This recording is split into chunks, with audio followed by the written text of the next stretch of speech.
I would now like to introduce someone you just saw earlier, our dear one and only Scoop Nisker. News you can dance to. Here we go, Scoop Nisker. He's going to take it away and he's going to give us one of his amazing rants. Thank you.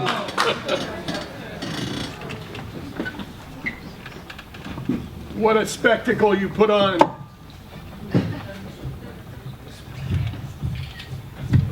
Fabrice told me I would have about 12 minutes. I talked him up to 15. So. Heads up, all of you retro radicals, you bohemian bourgeoisie. The alarm has sounded. The barbarians are inside the gates. And you don't need a weatherman to know which way the wind blows. It's time for all of you good people to once again come to the aid of your country, your species, your planet, your galaxy. This call is for you, my friends, and I know you're all ready to get up, stand up, take it to the streets, go on strike, shut it down, and you can do it. Even if you've got a bad back or a bum knee or some other hitch in your giddy up, just pop some ibuprofen and put on those old tennis shoes and your tie-dyed sweatshirt and get ready to do whatever it is you can do. For instance, maybe you could choose one of your favorite endangered species and join in saving its habitat, or at least try to find it some affordable housing.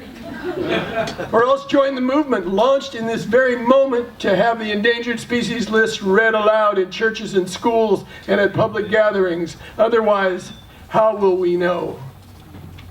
So maybe you can get inspired by looking through your radical memorabilia.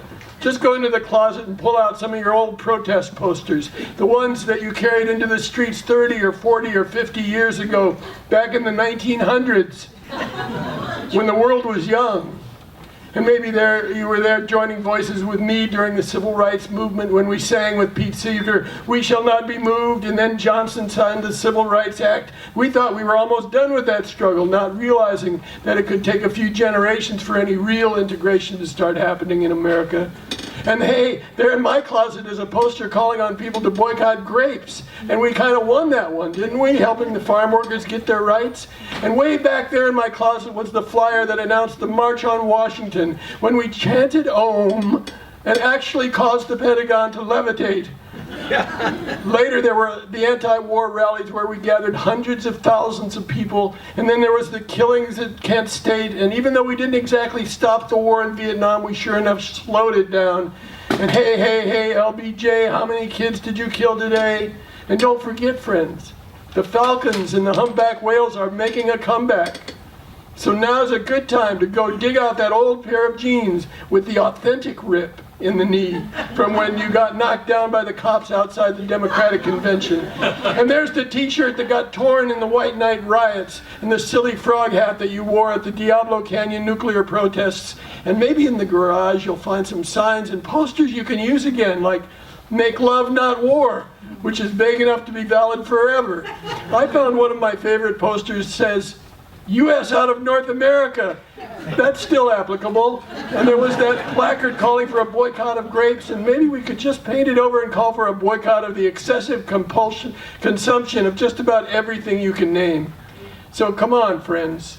You bourgeois bohemians, maybe all of us retired radicals can form a boomers brigade, announcing that we will protest anytime and anywhere as long as we can fit in a little afternoon nap. And if they dare to touch our Social Security, if they dare to touch it, we will get our canes and walkers and go to the streets chanting, "Hey, hey, ho, ho, now we're old, we want our dough."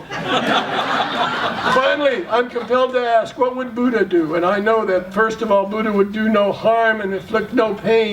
And maybe he would take the position advocated by the Dalai Lama, who calls the other side my friends, the enemy, acknowledging that all of us are members of a species out of control, and we humans are just now learning how to overcome our greed, hatred, and delusion.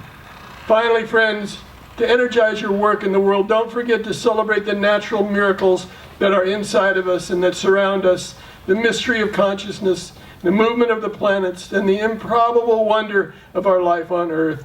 And this is Scoop Nisker saying once again, as always, stay high but keep your priorities straight. And if you don't like the news, go out and make some of your own.